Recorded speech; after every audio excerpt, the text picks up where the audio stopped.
Bueno, pues hoy vamos a tener una plática respecto de los últimos momentos del Señor en la cruz, antes de que, precisamente en el tiempo en que lo bajan de la cruz y antes del tiempo en que Él resucitó. Hoy vamos a platicar de esos momentos, de qué pasó después que expiró, qué es lo que vemos después de esto. Y esto vemos que también es algo que debemos preguntarnos nosotros en la vida, y vamos a ver al final del estudio acerca de una persona que se preguntaba, ¿y después de esto qué? ¿No? Así vemos nosotros que hay en la vida. Uno dice, bueno, pues tengo la esperanza de acabar una carrera, ¿y después qué es de esto qué? Y así vamos agotando todas las expectativas hasta que llegamos al final, ¿verdad? Aquí también vemos algo similar en cuanto a esta situación con el que vamos a estar estudiando, que el Señor nos muestra qué pasó después de la cruz. ¿Después de esto qué? ¿Ahí acabó todo? Como muchos hubieran querido pensar. Pero vamos a platicar de esto en esta mañana, pero antes vamos a hacer una oración para encomendarnos al Señor en lo que vamos a charlar ahora. Bendito Dios, agradecemos esta hermosa mañana que tú nos permites estar reunidos para aprender más acerca de tu bendita palabra. Gracias, Señor, por todo lo que tú nos dejaste escrito ahí. Queremos rogarte que tú puedas abrir nuestro entendimiento para seguirnos edificando en ti, en esta decisión que tomamos de ser hijos tuyos y también en esta determinación de servirte. Pedimos tu preciosa guía a través de Cristo Jesús. Amén. Esto es algo que a mí me impresiona vez tras vez cuando veo la Escritura, cómo es que el Señor hace tanto énfasis en su palabra. No solo vemos que dice en Juan 17:17, santifícalos en tu verdad, tu palabra es verdad, dando por asentado que la gente debe saber que todo lo que Dios dice en la Biblia es verdad. Pero ¿cómo no va a ser verdad si Él mismo fue quien la inspiró? Y nosotros vemos cómo al final en Lucas, se nos menciona en Lucas 24, Él dice, entonces les abrió el entendimiento para que comprendiesen las Escrituras. Es algo que Dios hace también en nosotros. Tú ves que hay muchas personas que han oído algo de la Biblia e incluso en algunos mensajes similares a estos, escuchan acerca de la Biblia pero sin entender. Algunos otros entendiéndolo mal. Pero tiene que ser Dios quien obre en nuestros corazones para abrirnos el entendimiento, para comprender en su debida dimensión las Escrituras. Y claro, desde el Antiguo Testamento hasta el Nuevo, todo hablaba de Cristo. Así dice en este pasaje del capítulo 24 del libro de Lucas, del Evangelio según San Lucas. Y comenzando desde Moisés y siguiendo por todos los profetas, les declaraba en todas las Escrituras lo que de él decían. Porque él era el centro de todo esto. El hombre cuando pecó en Edén, Dios no lo dejó así y nos dio una gloriosa esperanza. Y desde Edén, Adán y Eva tenían la esperanza de que Dios iba a hacer este maravilloso milagro de reconciliarnos con él. Eso que se había destruido completamente en Edén, Dios lo iba a arreglar precisamente con Cristo. Y es algo que nunca nos imaginamos, nadie se imaginaba cómo es que iba a suceder. De hecho, algunos judíos, antes de que Cristo viniera, pensaban que iban a haber dos tipos de Mesías. Uno que iba a venir a sufrir y otro que iba a venir a reinar. E incluso por ahí escuché el comentario de uno de los judíos que decía, es que el realmente importante no es tanto el Cristo sufriente, sino el Cristo que va a venir a reinar, como si fueran dos personas diferentes, sin entender todo lo que ahora nosotros tenemos en los evangelios, que era el mismo Dios hecho hombre, el mismo Dios que primero vino a sufrir y a pagar por nuestros pecados, el que un día va a volver a regresar, como los ángeles dieron testimonio, ante todos esos personas que estaban ahí viendo todo lo que estaba sucediendo cuando Cristo fue ascendido al cielo. Así como lo habéis visto ir al cielo, así un día descenderá del cielo y vendrá a establecer su reino milenial. Entonces, todas estas profecías de esperanza, ¿cómo son tan importantes? Porque Dios quiere que nosotros concentremos nuestra vida a lo que dice la verdad de Dios, su palabra, la Escritura. Cristo hizo mucho énfasis en la palabra. Y por eso el apóstol Pablo también dice, por lo cual también nosotros damos gracias a Dios de que la palabra de Dios que oísteis de nosotros, no la oísteis como palabra de hombres, sino según es en verdad la palabra de Dios. Luego dice, la cual actúa en vosotros los creyentes. Por eso cuando nosotros nos convertimos a Dios, vemos esa obra que Dios realiza en nosotros para transformarnos y hacernos semejantes a Cristo por medio de su palabra. Y por eso es tan atacada la Biblia, porque el diablo no quiere que tú comprendas que esta es palabra de Dios, que es inerrante, tratan de buscarle errores, que no la escribieron los escritores que dicen que la escribieron, etcétera, etcétera. Puros ataques que gracias a Dios son fácilmente de debatirlos a través de la misma Biblia y también a través de argumentos extrabíblicos. Pero todo esto lo dejó Dios para que entendamos que Él nos habla a través de la Biblia y Él nos transforma a través de la Biblia. Ahí nos va haciendo cada vez más semejantes a Cristo. Y en este pasaje que vamos a estudiar ahora, de Mateo, capítulo 27, de los versículos 51 al 61, vamos a ver cómo las cosas que sucedieron después de que Él expiró. Vamos a dar lectura a estos versículos de Mateo 27, del 51 al 61, dice lo siguiente.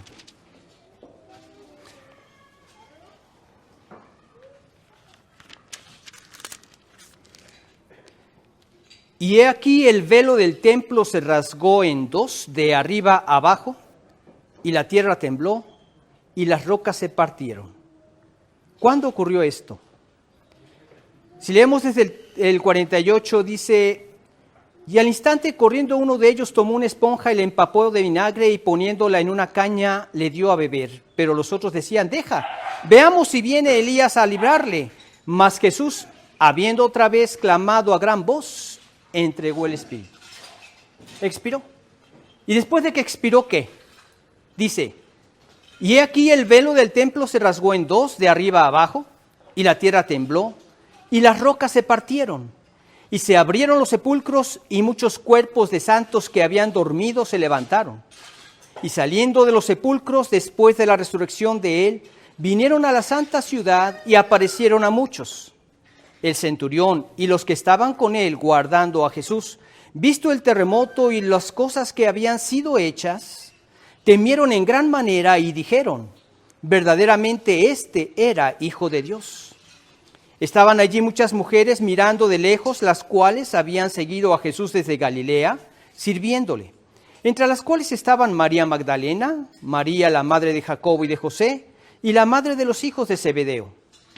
Cuando llegó la noche, vino un hombre rico de Arimatea, llamado José, que también había sido discípulo de Jesús. Este fue a Pilato y pidió el cuerpo de Jesús. Entonces Pilato mandó que se le diese el cuerpo. Y tomando José el cuerpo, lo envolvió en una sábana limpia, y lo puso en su sepulcro nuevo que había labrado en la peña, y después de hacer rodar una gran piedra a la entrada del sepulcro, se fue. Y estaban allí María Magdalena y la otra María sentadas delante del sepulcro. Bueno, pues vemos aquí en esta escena que exactamente Cristo había quedado como todos estos incrédulos y enemigos del Señor habían deseado verlo. Y como seguramente mucha gente incrédula desea verlo. Hay muchas personas que no quieren renunciar a su vida de pecado, a su vida de maldad, a su vida de egoísmo y de orgullo. No lo quieren abandonar, se sienten muy cómodos así. Se sienten muy cómodos ya en un estatus donde ya tienen un trabajo realizado, donde ya tienen relaciones con otras personas, en muchos casos relaciones inmorales, en muchos casos negocios ilícitos, etcétera, etcétera. Pero se sienten muy cómodos así y no quieren que nada les perturbe en su, entre comillas, aparente paz. Pero la Escritura dice que no hay paz para los impíos, ahí en Isaías 57. No pueden tener paz una persona que vive en esa condición de pecado. Viven en una angustia constante, pero digamos que ellos dicen que nada las perturbe de su paz. Y precisamente quieren mantener su imagen de este Cristo así, clavado en la cruz, y ahí se acabó todo. Hasta ahí llegó. Ya todo lo demás son historias inventadas por las personas para poderse crear una religión y tener un motivo en sus vidas para creer y para vivir. Eso muchos han, mejor dicho, el diablo ha hecho creer de esto a muchos. Pero todos estos son engaños y no son engaños sin que ellos quieran aceptarlos. Porque la verdad la encontramos en la palabra de Dios, pero eso es precisamente lo que ellos quieren rechazar. Así estaba Cristo como lo querían ver sus enemigos en ese momento y como lo han querido ver siempre. Sin embargo, todo esto estaba dando cumplimiento a las Escrituras. Basta tan solo con que acudamos a algunos pasajes, como el Salmo 22, como Isaías 53, donde se nos habla de todo lo que él experimentó. Despreciado y desechado entre los hombres, varón de dolores, experimentado en quebranto, y como que escondimos de él el rostro, fue menospreciado y no le estimamos. Ciertamente llevó él nuestros pecados en sí mismo y sufrió nuestros dolores, y nosotros le tuvimos por azotado, por herido de Dios y abatido. Mas él herido fue por nuestras rebeliones, molido por nuestros pecados. El castigo de nuestra paz fue sobre él, y por su llaga fuimos nosotros curados. Cumplimiento total que ellos estaban viendo ahí. Y seguramente más de algunos de los que estaban ahí, de los líderes religiosos que conocían de la Escritura, que conocían de la palabra de Dios, los escribas, por ejemplo, les estaban viniendo por obra del Espíritu Santo esta revelación de la Escritura. Y muchos se convirtieron. Digo, a la predicación de Pedro se convirtieron 3,000. Y entonces venían estas palabras que encajaban perfectamente con el Cristo sufriente que estaban viendo. Y se convirtieron después de que supieron de la resurrección, tema que vamos a ver el próximo domingo.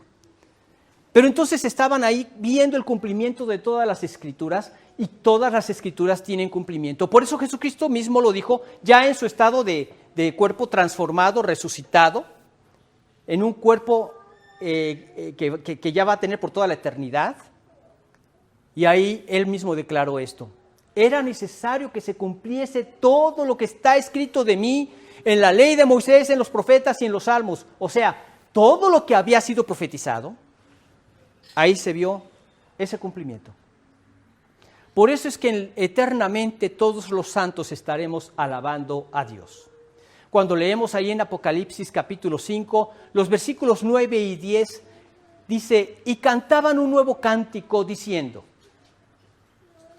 digno eres de tomar el libro y de abrir sus sellos, porque tú fuiste inmolado, y con tu sangre nos has redimido, y nos has hecho para Dios reyes y sacerdotes, y reinaremos sobre la tierra. Con tu sangre nos has redimido de todo linaje y lengua y pueblo y nación, o sea, a todo el mundo, a todo aquel que cree. Cristo vino a morir también por ti y por mí. ¿No se te hace exageradamente sorprendente el hecho de que Dios haya hecho todo lo que hizo porque quiere verte en la eternidad con Él? Porque quiere indicarte que lo que arruina tu vida es precisamente la condición que tú vives sin Él, separado de Él. Él quiere hacernos ver esto, que es sumamente valioso, que se haya hecho hombre para morir como murió, y que seas uno de aquellos que también estaremos cantando este nuevo cántico al Señor. Digno eres de tomar el libro y de abrir sus sellos, porque tú fuiste inmolado, y con tu sangre nos has redimido de todo linaje y lengua y pueblo y nación, y nos has hecho para Dios un reino de sacerdotes. ¿A qué glorioso lugar te quiere conducir el Señor? A la condición de un verdadero hijo de Dios, que compartirás la gloria de Dios por toda la eternidad. Ahora, no nada más te tienes que esperar a la eternidad para poder gozar de las bendiciones del Señor. Desde aquí mismo en la tierra las puedes disfrutar. Nosotros estábamos meditando, mi esposa y yo, respecto de algunas situaciones que pues se han dado en la vida y que algunas que se pueden dar más adelante. Yo le decía, Dios nos ha bendecido con unos nietos que son muy tiernos. El Samuel es toda una ternura, ¿verdad? Blanquita le da su pacha y mientras le da su pacha le acaricia la cara. Conmigo de repente me abraza y me dice Pampito y me da mi beso y bueno, te derrite, ¿verdad? Pero un día daban y se casan y se van, ¿sí? Y así es la vida. Pero nosotros sabíamos desde que ellos tenían edad para casarse, que lo más importante que podíamos ver en sus vidas es que se casaran con gente creyente que quisieran juntos servir al Señor. Eso es lo más importante. Y no me importa si se van a China o no me importa si se van hasta donde se quieran ir, ¿verdad? Pero que estén sirviendo al Señor. Esta es la mayor garantía de gozo, de dicha, de felicidad, de estar completo en esta tierra, viviendo para el Señor y sirviéndole a Él. Entonces vemos que después de que Él expiró, hay un acontecimiento en el versículo 1. El velo se rasgó. Vamos a leerlo.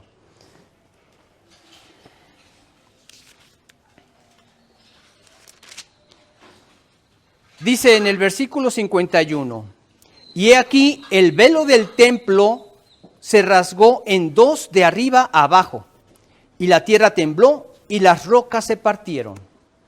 El velo se rasgó, la tierra tembló y las rocas se partieron.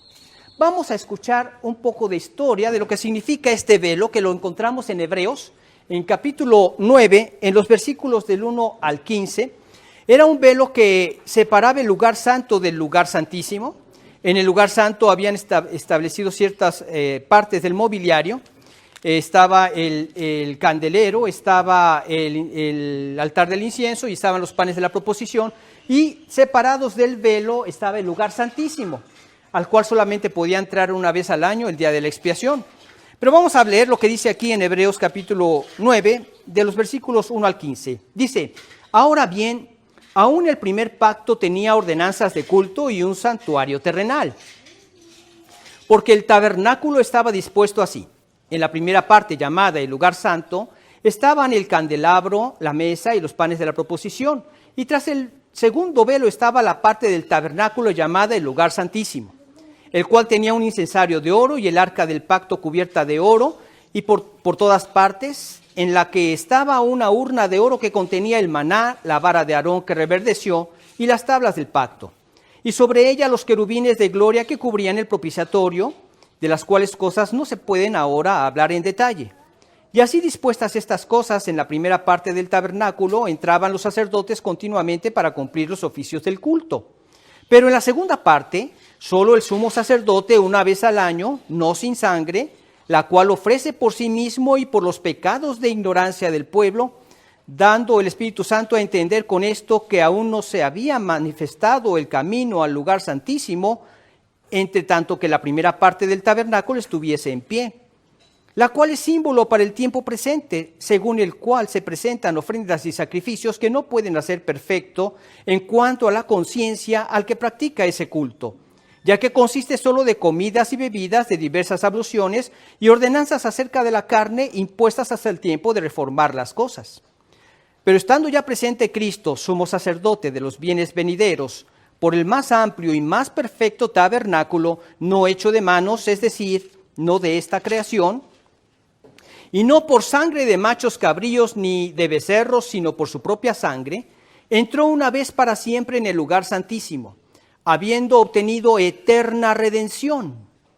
Porque si la sangre de los toros y de los machos cabríos y las cenizas de la becerra rociadas a los inmundos santifican para la purificación de la carne, cuánto más la sangre de Cristo, el cual mediante el Espíritu eterno se ofreció a sí mismo sin mancha a Dios, limpiará vuestras conciencias de obras muertas para que sirváis al Dios vivo. Así que, por eso es mediador de un nuevo pacto, para que interviniendo muerte para la remisión de las transgresiones que había bajo el primer pacto, los llamados reciban la promesa de la herencia eterna. Ahora, ¿te das cuenta del alcance que tuvo este primer pacto? Pero todo esto que era una ilustración de lo que Cristo precisamente habría de venir a hacer. Precisamente lo que Él vendría a hacer sería el cumplimiento de todo esto que era forma o imagen de lo que Dios le había enseñado a Moisés. Pero en Cristo estaba el cumplimiento. Ahora, notemos que la expiación se hacía solamente una vez al año. Y el sacerdote efectuaba un sacrificio, el sacrificio por sus pecados y por los pecados del pueblo. ¿Por qué razón? Porque al sitio del lugar santísimo nadie podía entrar más que alguien sin pecado. Alguien que había sido purificado de sus pecados. ¿Aquí hay Elisa? Adelante. Y podemos ver en esta parte cómo el sacerdote a través de esa purificación confesaba sus pecados, hacía el sacrificio por los pecados de ignorancia del pueblo, pero él tenía que ser muy cuidadoso de los suyos propios. Y dentro de la vestimenta que tenía el sacerdote habían algunas campanillas que él se mantenía en ciertos movimientos para que se escuchara esas campanillas que él estaba vivo. Él entraba con una soga que lo ataba al cuerpo, por si en ese momento que entraba él había vivido en pecado o no había confesado algún pecado al Señor, él en ese momento moría y ya no se escuchaban esas campanillas. Entonces tenían que sacarlo con esa soga y orar por el segundo sacerdote, ¿verdad? Esto era tan importante para Dios, porque Él es santo, perfectamente santo, y nunca va a estar de acuerdo con ningún pecado. Y nadie puede estar en la presencia de Dios sin esa santidad perfecta. Estamos descalificados, ¿no? No podremos nosotros nunca llegar a una santidad perfecta. Nosotros, por nosotros mismos, no. Pero precisamente lo que hizo Cristo con su sacrificio fue lograr eterna redención y perfecta salvación. Hizo el sacrificio perfecto si no hubiera sido llevado a la presencia de Dios en la resurrección. Dado que Él murió por los pecados y resucitó, habiendo sido un hombre perfecto, porque Él era perfecto hombre y perfecto Dios, por eso Él nunca cometió pecado. Hizo el perfecto sacrificio, que Él hasta le rogaba al Padre, si es posible pasa de mí esta copa sin que yo la beba. Claro, Él no merecía nada de lo que iba a sufrir. Él había sido siempre perfectamente justo. Pero en todo eso le dijo, no se haga mi voluntad sino la tuya.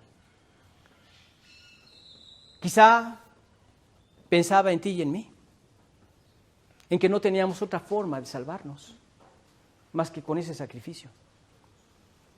Quizá pensaba cómo Él iba a después tener un ministerio de intercesión por nosotros hasta que llegáramos a su presencia, lograda por Él, la reconciliación con Dios y el podernos acercar a su presencia constantemente, confiadamente, no nada más una vez al año, por ese sacrificio que Él estaba a punto de realizar cuando estaba sudando gotas de sangre, por el dolor tan intenso que tenía por el paso que iba a dar.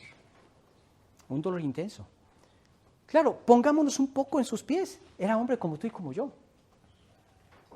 Imagínate que tú vas a pasar todo ese calvario. Ahora, una cosa es que no sepas a lo que vas, ¿sí? Y que se vayan dando las cosas. Y otra cosa es que tú sepas lo que te espera. Hay una gran angustia. Es como cuando un niño va por primera vez al dentista. Va a estar haciendo fiesta, ¿verdad? Y le dice y presume a todos sus amigos, a sus familiares, voy a ir al doctor y me van a tapar una caries y todo es gracia. Pero ya cuando está sentado en la silla y tápenle los oídos a sus niños, por favor. Y oyen el zzzz, y les tapan y el niño llora y el papá por un lado y la mamá por otro. Ya la próxima vez que sabe que va a ir al doctor, es diferente. Cristo sabía perfectamente lo que le esperaba. Por eso su sudor era como grandes gotas de sangre que caían sobre la tierra.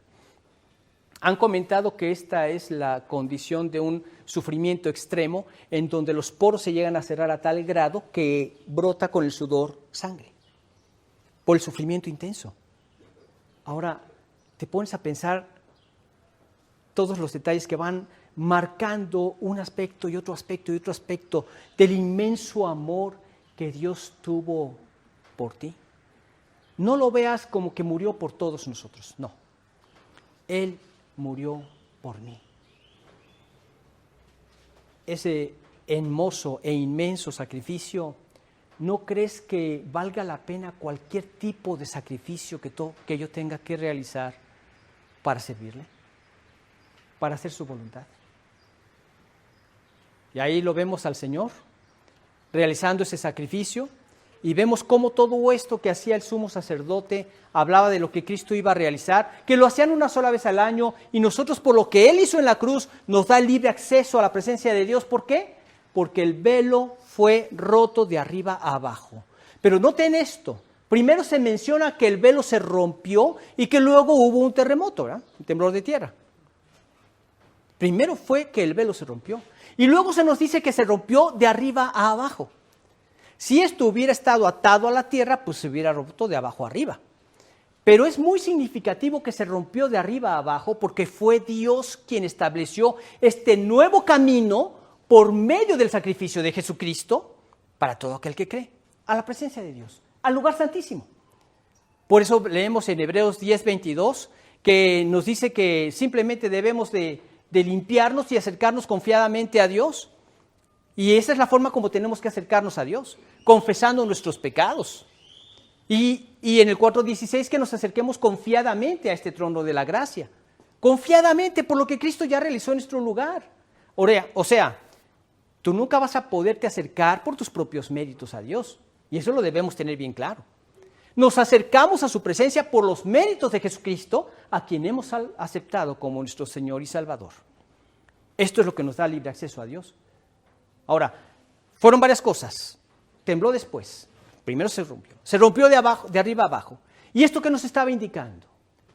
Que ahora la entrada a la presencia de Dios era por medio de Cristo, y nos lo aclara ahí en Hebreos capítulo 10. Vamos a leer en el capítulo 10 los versículos del 19 al 22. En toda esta hermosa explicación que en Hebreos da respecto de este lugar, menciona del 19 al 22.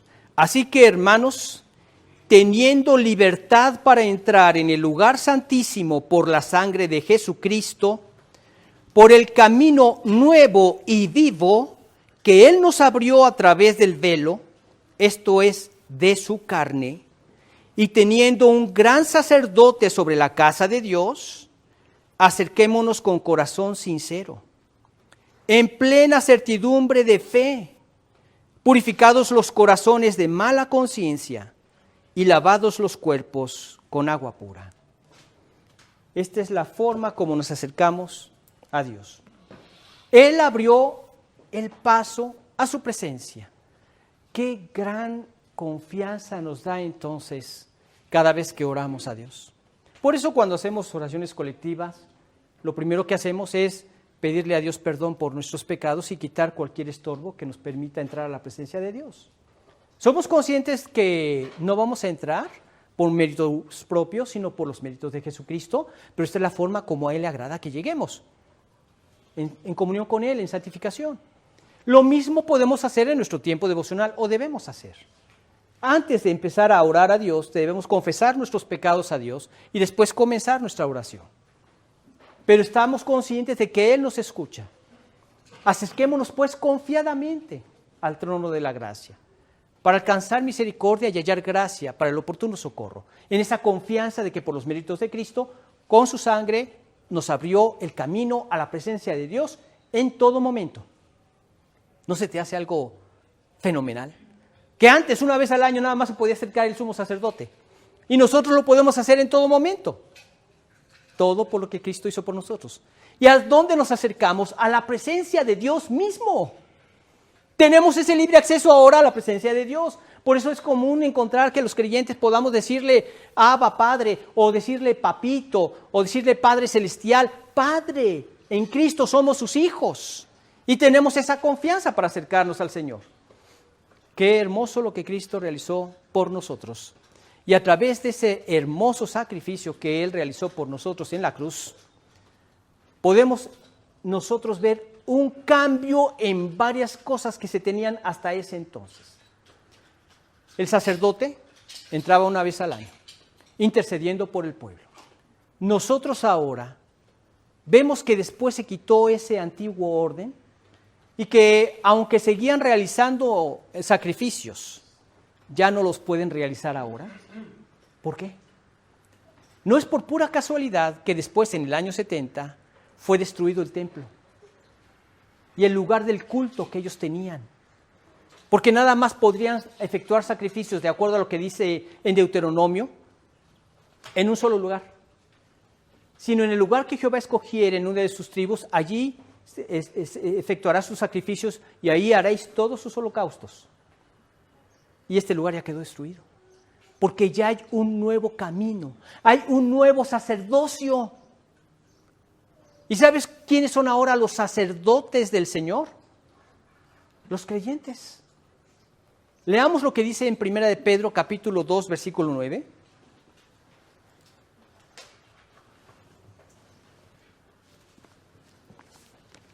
Primera de Pedro,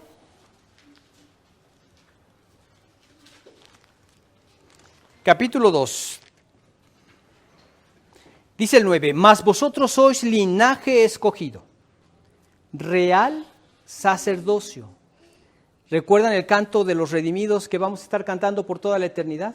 Y nos has hecho para nuestro Dios reyes y sacerdotes y reinaremos sobre la tierra. Real sacerdocio, un reino de sacerdotes.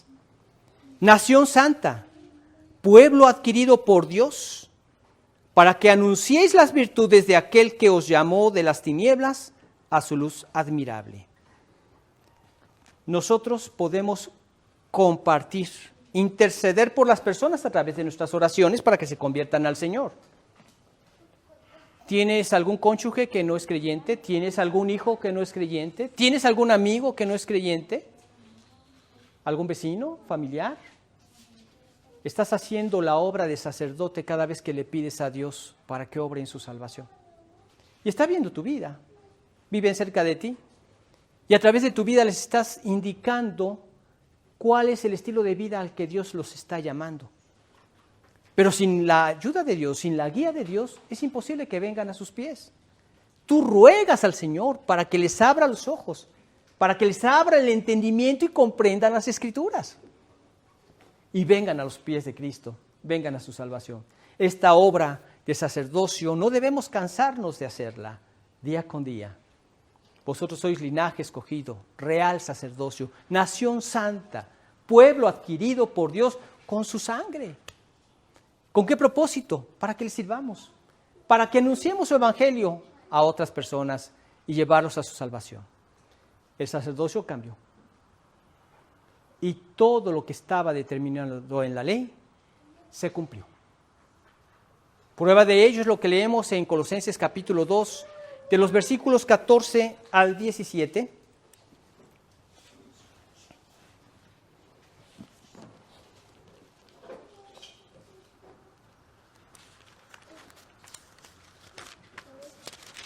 Dice, anulando el acta de los decretos que había contra nosotros, que nos era contraria, quitándola de en medio y clavándola en la cruz, y despojando a los principados y a las potestades, los exhibió públicamente, triunfando sobre ellos en la cruz. Y vemos el efecto de esto. Por tanto, nadie os juzgue en comida o en bebida o en cuanto a días de fiesta, luna nueva o días de reposo. Todo lo cual es sombra de lo que había de venir, pero el cuerpo es de Cristo. Él cumplió todo lo que demandaba la ley en favor de nosotros. Desde el día en que el hombre pecó, el día que de él comieres ciertamente morirás, y el hombre pecó haciendo lo contrario a la voluntad de Dios. Todo lo que los hombres realizamos durante nuestra vida contrario a la voluntad de Dios, esto es lo que se llama pecado, y fue descargado en Cristo. Y en Cristo el Padre quedó completamente satisfecho en el pecado perfecto, que se hablaba desde el principio. Y pondré enemistad entre ti y la mujer, y entre tu simiente y la simiente suya. Esta te herirá en la cabeza y tú le herirás en el calcañar. Un protoevangelio, podríamos decir, que lo aprendieron desde el principio Adán y Eva, que después de haber pecado se cubrieron con hojas de higuera y Dios les dio túnicas de pieles. Pieles de animales que él tuvo que sacrificar. El primer sacrificio lo hizo Cristo, lo hizo Dios. Y desde ahí todo esto hablaba de lo que Cristo iba a venir a hacer. Por eso es que Cristo sabía lo que iba a enfrentar. Tenía que ser sin pecado, porque los corderos tenían que ser así, sin defecto. Precisamente de eso se habían aprovechado los corazones inconversos de muchos líderes religiosos que habían hecho del templo un negocio. Y cuando Cristo viene y les va a desbaratar su negocio, pues claro que lo crucifiquen, ¿verdad? Porque ¿qué va a pasar con toda nuestra institución? Todo nuestro ingreso. Llegabas tú con un cordero que tú veías que era perfecto, que no tenía ninguna mancha, ninguna tacha, que era ideal para el sacrificio del Señor. Es más, desde que nació lo habías cuidado con sumo cuidado para que fuera un perfecto sacrificio para el Señor. Y el sacerdote, no, ese no sirve. Tienes que comprar de estos que están acá. Estos ya están bien revisados, perfectamente checados, estos son los perfectos. Ese no sirve. ¿Y ahora qué hago? Véndelo y pon la diferencia y cómprate estos. Y eran a precio de primera clase, ¿verdad? Claro, ahí había su tajada, ¿verdad? El que vendía su tajada para todas partes. O sea que ese es el corazón del hombre. Es un corazón corrompido. Cuando vemos que está uno de los hijos que se salvó de Gedeón y está mencionando todo lo que Abimelech, creo que se llamaba el que había sido hijo de una concubina de Gedeón. Cuando Gedeón les da la victoria sobre Madián, lo quieren hacer rey. ¿Y qué dice él? No, a nosotros nos gobierna un solo rey, y ese es Dios. Y luego se quiere constituir como rey en Siquem, y entonces el hijo menor que alcanzó a huir, se para de lejos y les empieza a decir, miren, dijo, los árboles le dijeron al olivo, reina sobre nosotros. ¿Cómo voy a dejar mi aceite que refresca a los hombres para ir a reinar entre los árboles? O sea, el olivo estaba contento con lo que Dios le había dado para servicio de Dios y de los hombres. Luego van con la vid, reina tú sobre nosotros. ¿Cómo voy a dejar mi mosto para ir a reinar entre los árboles? Estaba contento con lo que él tenía. Le dijeron a la higuera, ve tú y reina sobre nosotros. ¿Cómo voy a dejar mi dulce fruto que alegra a los hombres para ir a reinar entre los árboles? Consideraban a Dios su rey y estaban gozosos y contentos con lo que Dios les había dado para servir a Dios. Mira, tú no eres un accidente, nadie es un accidente para Dios. Por mucho que te digan tus papás que no tenían intención de tener hijos en ese tiempo, pero no fuiste un accidente. Quizá no estaba siendo planeado por los hombres, pero estaba siendo planeado por Dios. Y así como eres y así como estás, estaba siendo planeado por Dios para servirle con gozo en una relación con Él, teniéndolo como tu rey. Y entonces van con la zarza. Y la zarza, como sentía que no servía para nada, esa zarza dijo, sí, yo quiero ser rey. Si realmente quieren que yo sea rey sobre ustedes, yo voy a ser rey. Y no me importa que tenga que dañarlos con mis espinos y arruinar sus vidas, no me importa, con tal de que yo sea rey, ¿verdad? Y esos son los reyes que tenemos en nuestros gobiernos, que se aprovechan, nos expolian, nos exprimen, y tratan de robarnos, etcétera, etcétera, ¿verdad? Este es el resultado de una vida sin Dios. La ley se tenía que cumplir y desde el principio Dios tenía en mente que el hombre sin Dios no puede tener ningún resultado, ni benéfico para sí mismo, ni para los demás, ni para la sociedad, ni para Dios. Para nada, pura zarza, ¿sí? Pura zarza. Pero cuando nos convertimos al Señor, por eso Él padeció lo que padeció. Es lo único que puede traer gozo a tu vida y te sientes pleno. No necesitas de nadie más. Claro que en esto viene el gozo en tu vida. ¿Y qué dice la Escritura? El corazón alegre hermosea el rostro, mas por el dolor del corazón el espíritu se abate. Yo tengo la dicha de tener una chica que nos ayuda en la casa, que es creyente. Y a mí me da la manifestación plena de que es creyente. Yo al menos nunca la he visto con un rostro de enojada, malhumorada, o que haga algo a disgusto. Al contrario, todavía estoy a punto de pedirle una cuchara y viene con la cuchara, etcétera. Yo estoy maravillado, ¿eh? Pero esto es lo que pasa en la vida del creyente. Hermosea el rostro. Tú no te das cuenta, pero hasta la gente quiere estar cerca de ti, porque tienes un espíritu alegre, contento. Hermosea el rostro. Mas por el dolor del corazón el espíritu se abate. Y ante la presencia de un rey no podía estar nadie con un espíritu abatido. Esto te habla mucho de lo que significa esta situación de tener una comunión con Dios. Atraes a otros a los pies de Cristo. Quieren ese estilo de vida. Pero no solo vemos después de que Él expiró que el velo fue rasgado, sino que también vemos que resucitaron algunos que habían estado muertos. No todos, algunos que estaban muertos. Vamos a leer los versículos 52 y 53 de Mateo capítulo 27.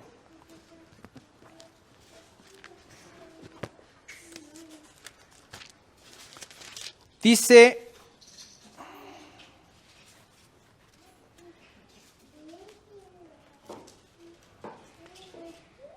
y se abrieron los sepulcros, y muchos cuerpos de santos que habían dormido se levantaron. Y saliendo de los sepulcros, después de la resurrección de Él, vinieron a la santa ciudad y aparecieron a muchos. Muchas personas se preguntan, ¿cómo fue esto? ¿Qué no fue Cristo el que iba a resucitar primero? ¿Cómo es que primero salen estos cuerpos de muertos? Bueno, aquí dice, después de la resurrección de Él. Entonces suponemos que se abrieron los sepulcros y quedaron abiertos. ¿Quién sabe si los cuerpos expuestos o no? Pero lo que pasa es que después de que Él resucitó, salieron los cuerpos y se manifestaron a muchos. Ahora, esto nos habla de la victoria que Dios tuvo sobre la tumba. No podía contener esa tumba a esos santos que murieron. Incluso muchas personas, muchos comentaristas, sugieren que esto se refiere a algunos santos que se convirtieron a Cristo en su ministerio y luego murieron. Y que estos fueron los que resucitaron después de que Él resucitó. Como quiera que sea, fueron cuerpos de santos, de personas que se habían convertido al Señor y que ya recibieron cuerpos de resurrección. Esa tercera etapa de la salvación que esperamos, que es la redención de nuestros cuerpos. Un cuerpo que ya no tendrá relación con el pecado semejante al de Cristo, ¿sí?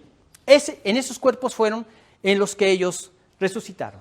Ahora, notemos que se abrieron 3 días antes de que estos santos se levantaran.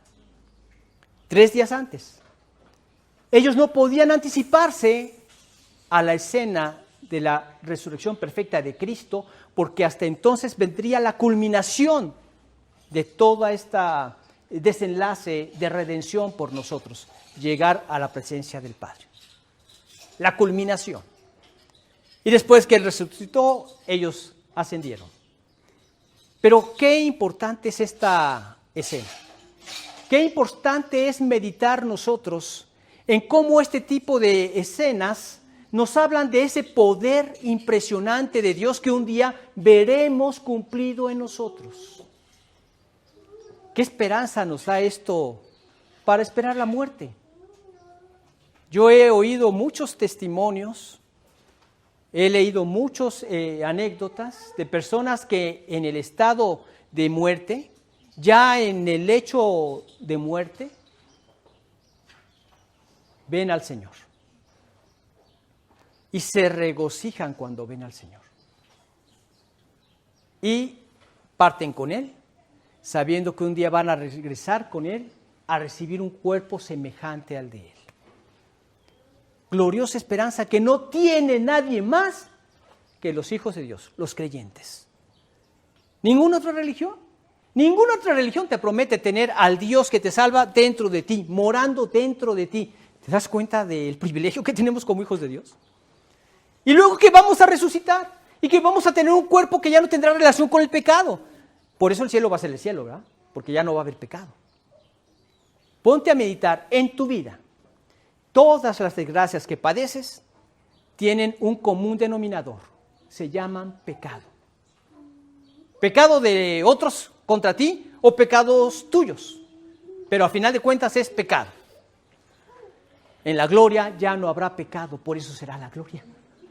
Y entonces ya no habrá que tú dañaste a otra persona o que otra persona te dañó a ti. Todo será perfecta armonía, perfecto gozo, perfecta felicidad y perfecta alabanza al Señor. Porque ya no habrá pecado. Entonces vemos cómo hay Este tipo de cosas que nos hacen pensar, ¿qué va a pasar cuando nosotros muramos? ¿Me voy a angustiar? Y mira, ¿cuál ha sido el resultado de personas que han muerto con esa paz? Que los médicos que estaban alrededor de ellos, algunos se han convertido por la paz que vieron en ese creyente que murió. Yo quiero esa paz. Yo no podría morir así. Y yo quiero poder morir así. ¿Cuál era su secreto? Que ellos sabían que iban a abrir sus ojos en la presencia de Dios. Esto lo oí de uno de los hijos de don Emilio. Se casó con una chica cuyo padre había sido maestro de inglés en algunos países orientales. Y la chica estaba a los pies de la cama de su papá cuando estaba a punto de morir. Cuando ve que su padre se incorpora y le dice, Claudia, es el Señor. Y de ahí muere. Esto nunca se le borró de su corazón. Y se goza mucho en compartirlo. Sabía que Dios estaba del otro lado. ¿Qué pasó después de la cruz? Después que expiró. Bueno, pues vemos que el velo se rasgó. Vemos que algunos que murieron se levantaron. Pero también vemos la reacción de un centurión. Del centurión y de los que estaban con el centurión.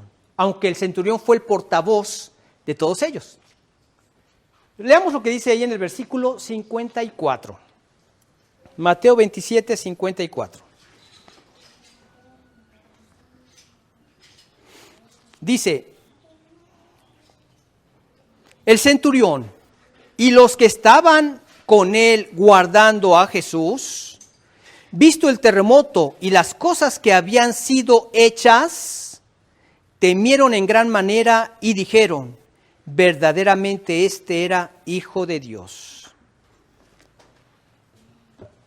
Otros que estaban con él, viendo esta escena y las cosas que habían sido hechas. Bueno, recordemos un poco cuál fue la escena que a ellos les tocó vivir. Un centurión era un militar que estaba al cargo de 100 personas que habían sido dedicados o encomendados a toda la escena de la crucifixión de Jesús. Entonces, en toda esa escena, seguramente algunos de ellos llegaron a azotarlo.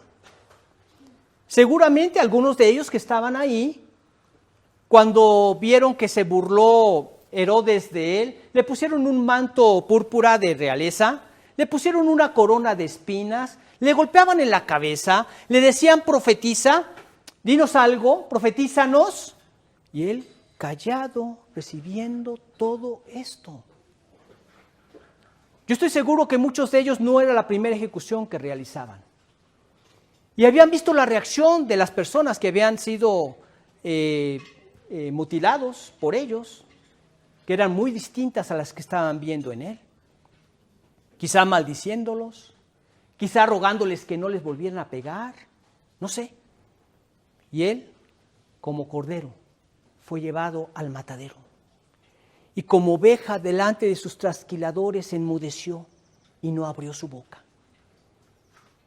Isaías 53 nuevamente. Y vemos que después lo llevan y dice Pilato, lo voy a soltar a ustedes después de azotarlo. Y lo mandan a azotar. Quizá algunos estaban viendo la escena.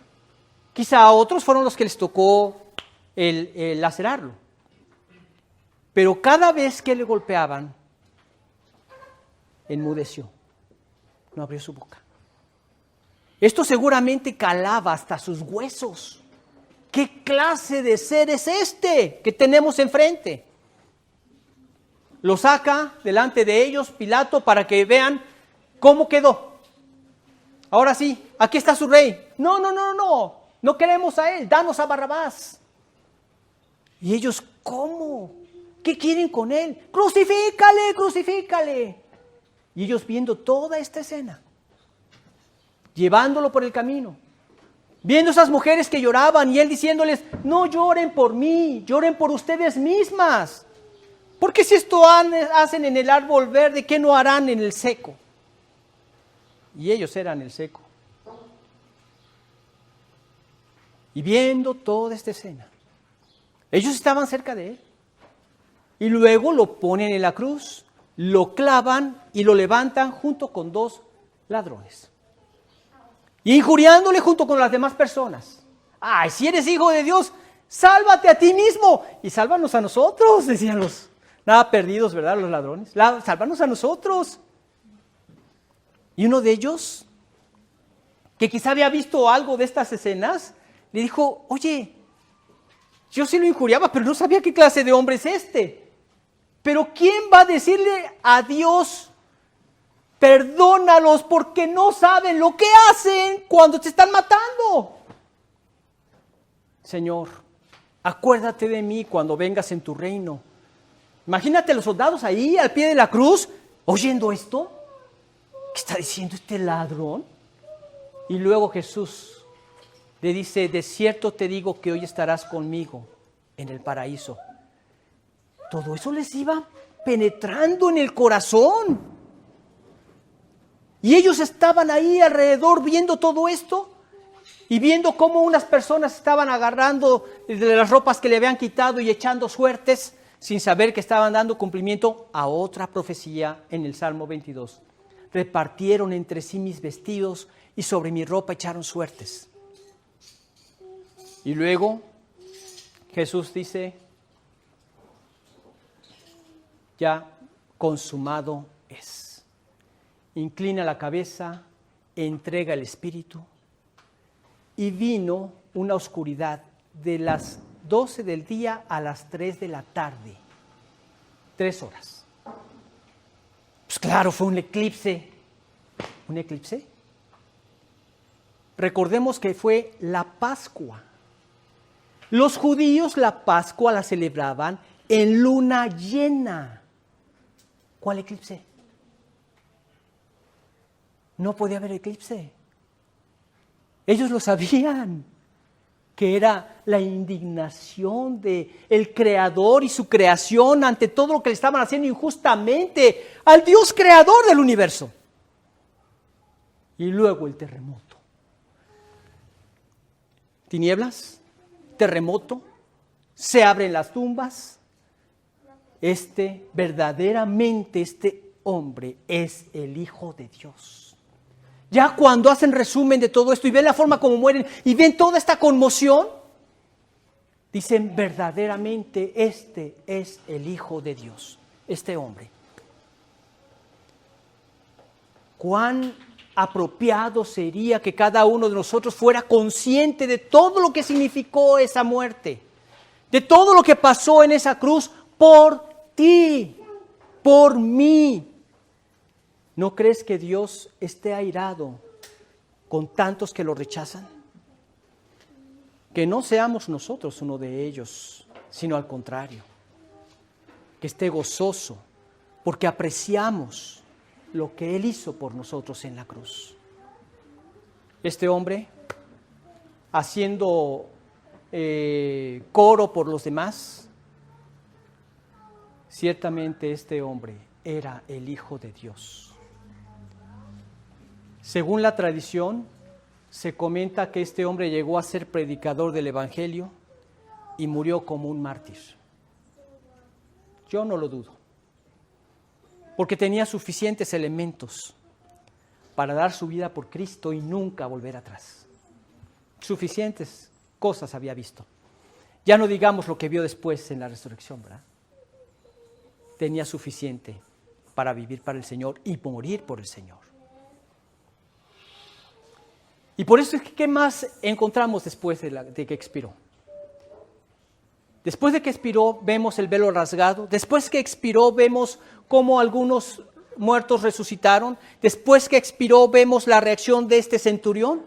Y después que expiró, vemos también el avivamiento que hubo en los cristianos. Veamos lo que dicen los versículos 57 al 61.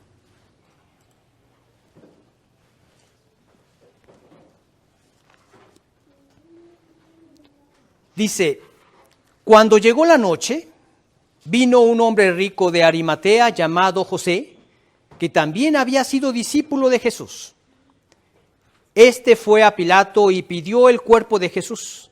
Entonces Pilato mandó que se le diese el cuerpo. Y tomando José el cuerpo, lo envolvió en una sábana limpia y lo puso en su sepulcro nuevo que había labrado en la peña.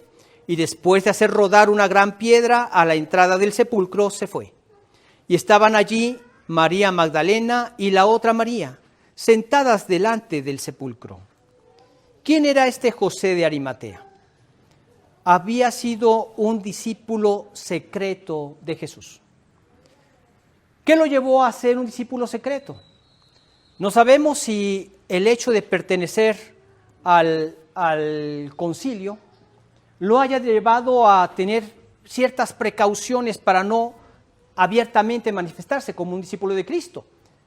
Pero yo estoy seguro que fueron de los pocos que se oponían a lo que estaban diciendo todas las autoridades del templo, que había que crucificarlo.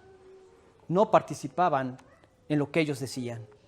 Vemos ahí en Juan capítulo 19, en el versículo 38, vamos a leer el 38 y 39. Primero quisiera enfocarme al 38. Dice, después de todo esto, José de Arimatea, que era discípulo de Jesús, pero secretamente por miedo de los judíos, rogó a Pilato que le permitiese llevarse el cuerpo de Jesús. Y Pilato se lo concedió. Entonces vino y se llevó el cuerpo de Jesús. Ya no le importaba.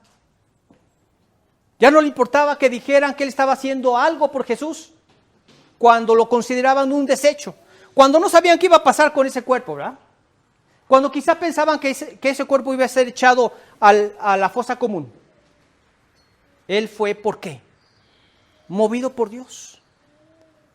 Y nuevamente, en Isaías 53, y fue contado con los pecadores, con los inicuos, mas con los ricos fue en su muerte, aunque nunca hizo maldad, ni hubo engaño en su boca.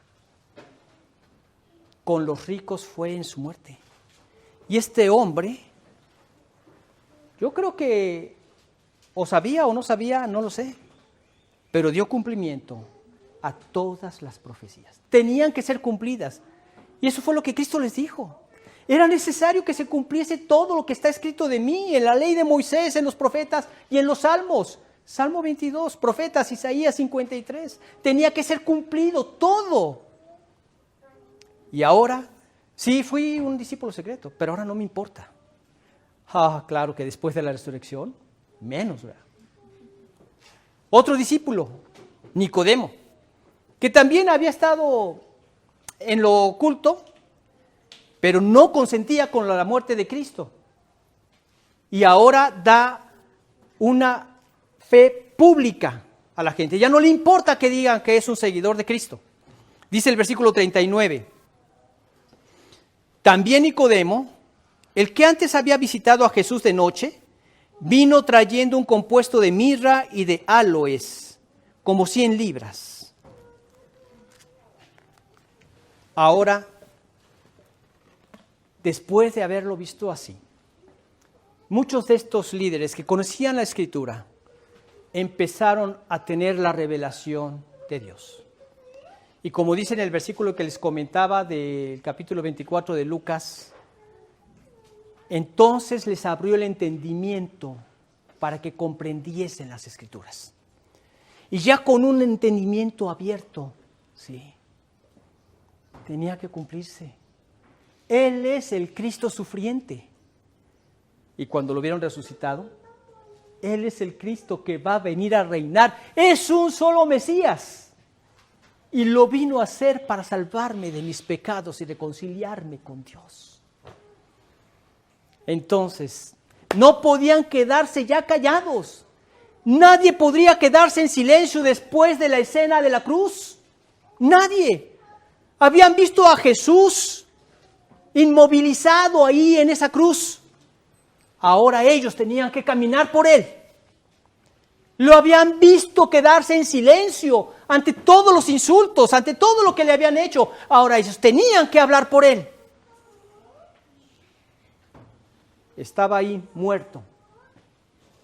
Ahora ellos tenían que vivir por Él. Pero cuando lo vieron vivo, esto cobró una mayor intensidad. ¿Qué es lo que Cristo ha hecho por ti en la cruz? ¿Crees que algo valga la pena para seguir rechazando su señorío en tu vida? ¿Crees que hay algo que valga la pena para la falta de dedicación a Dios? ¿Para un débil compromiso con el Señor? Medita bien en lo que Él hizo en la cruz.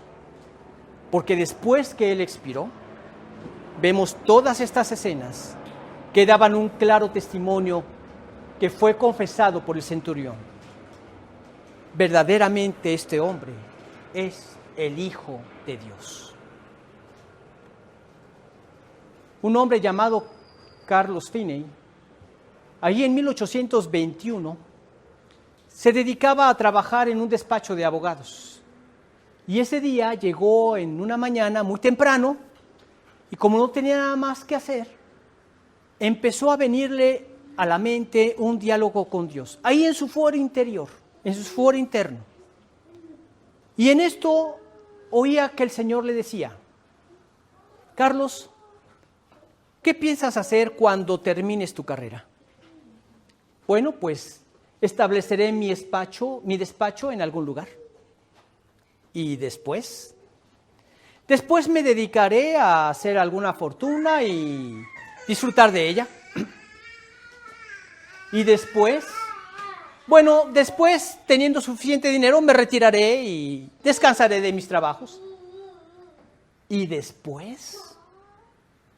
Bueno, supongo que después moriré, como muere cualquier mortal. Pero todavía vino un más ¿y después? Eso le aterró. Le aterró profundamente y él dijo: el juicio. El juicio. Y no lo pudo soportar. Salió de esa oficina y buscó una arboleda que quedaba a 1 hora de camino, con la determinación de no salir de ahí hasta haber logrado su paz con Dios.